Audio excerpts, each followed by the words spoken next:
In June of 1843, two men bought a small piece of land in Massachusetts and named it Fruitlands. Bronson Alcott and Charles Lane had decided they knew how to live correctly. There would be no money, no private property, no meat, no milk, no wool, and no manure, because manure, they believed, was slavery. The fact that nothing grows in the rocky soil of Massachusetts without it did not stop them. They were not the first to want to build paradise on Earth, and not the last, but few did it with such genuine conviction. They were building heaven. It lasted 7 months. Bronson Alcott spent his entire life trying to make people better than they are. He opened schools where children were reasoned with, not punished. They were shut down. He opened new ones. Those were shut down too.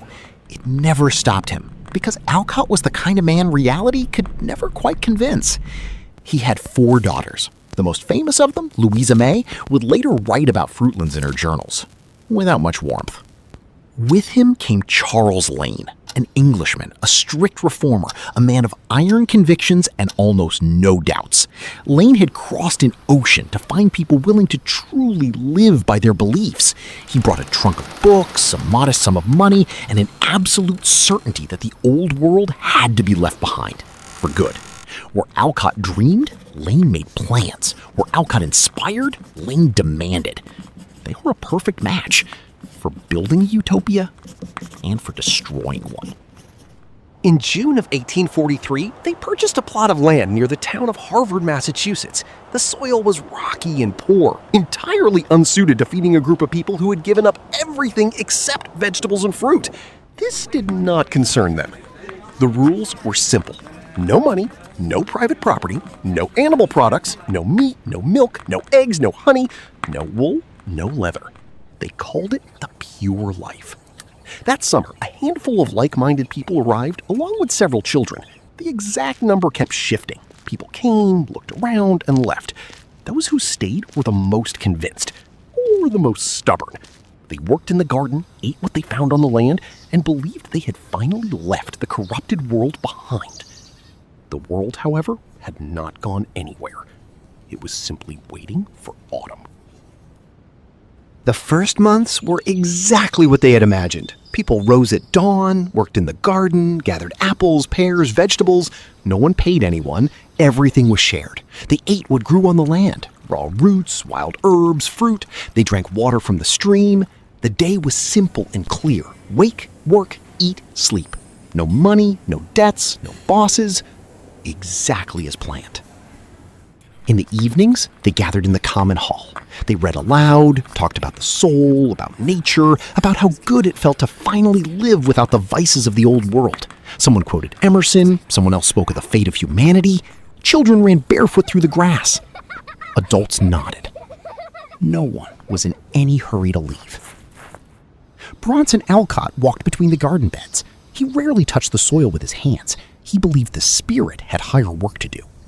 Sometimes he stopped by the fence, just stood there, listened to the wind. Charles Lane kept a notebook. He recorded every rule, carefully, methodically. The pen never wavered. No one argued. No one complained. The weather was warm. They wore linen and cotton. They did not kill animals. They did not touch money.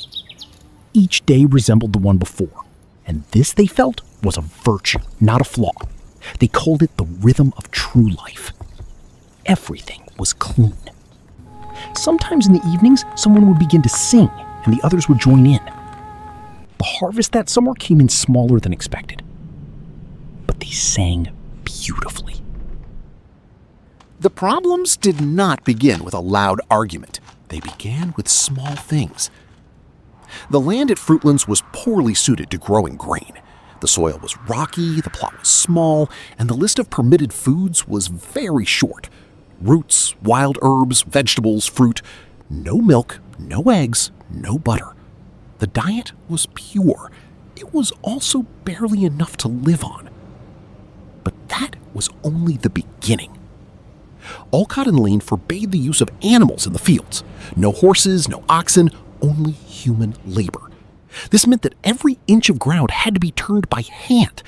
A small group of people, living mainly on roots and apples, dug the rocky Massachusetts soil with shovels. They did it slowly, they did it poorly, and they did significantly less than was needed. The land did not listen to lectures. Some members of the community preferred not to dig at all, preferring instead to contemplate higher things. Fruitlands attracted a particular kind of person, one who could speak about the soul for hours but experienced genuine difficulty at the sight of a shovel. One visiting preacher, Joseph Palmer, spent several weeks at Fruitlands, living on apples and reading philosophical tracts aloud. Then he left. He was a man of principle.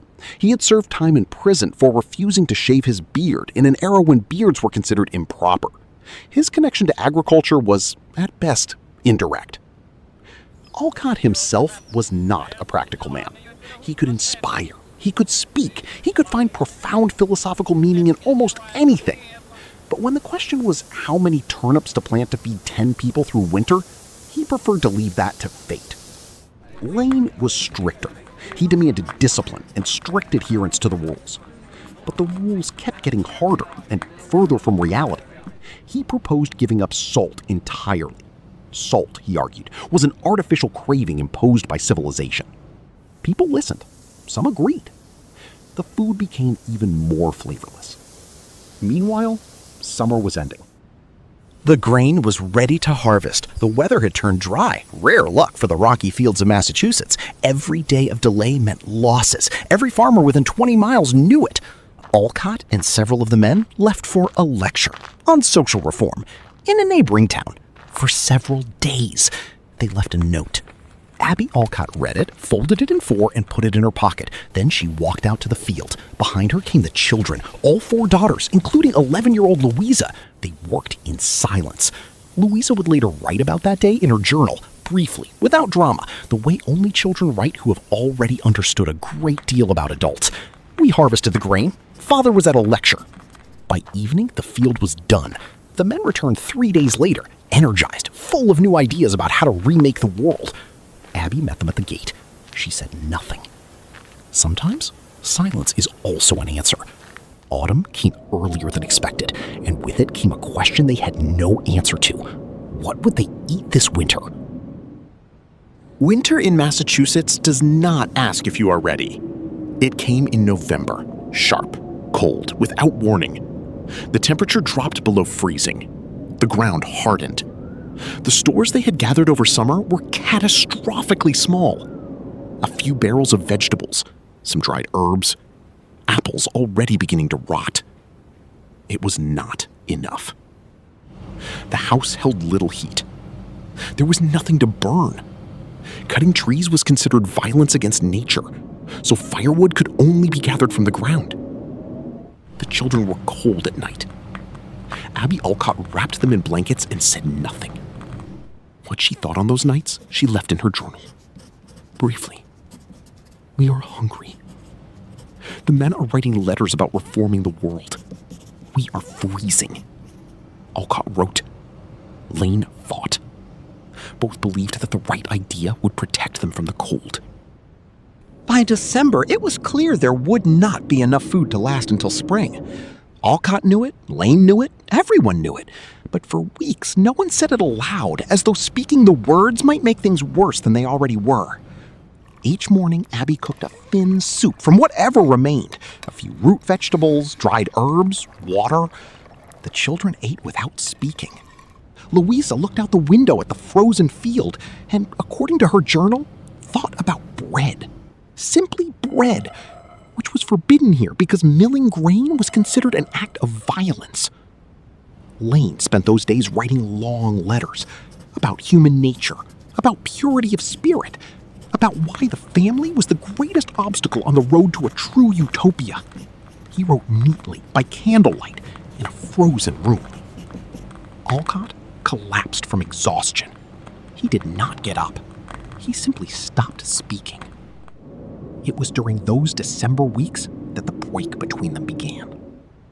Lane had long been drawn to the Shakers, a religious community nearby where people lived without family, without property, and without compromise, exactly as he had always wanted. He had said it openly. A true utopia requires giving up the family just as surely as giving up money and meat. Alcott wavered. Abby did not waver. She told him if Bronson left with Lane for the Shaker community, she would take the children and go. Bronson Alcott stayed. Lane did not wait. At the end of December, he packed his things and left for the Shakers for a new utopia. The Shakers received him politely. A few months later, he returned to England. Fruitlands was quietly ending. In early January of 1844, the Alcott family left the property. They went in silence, without manifestos or speeches. The land remained under snow. Stone cold, silent. The gates closed, without announcement.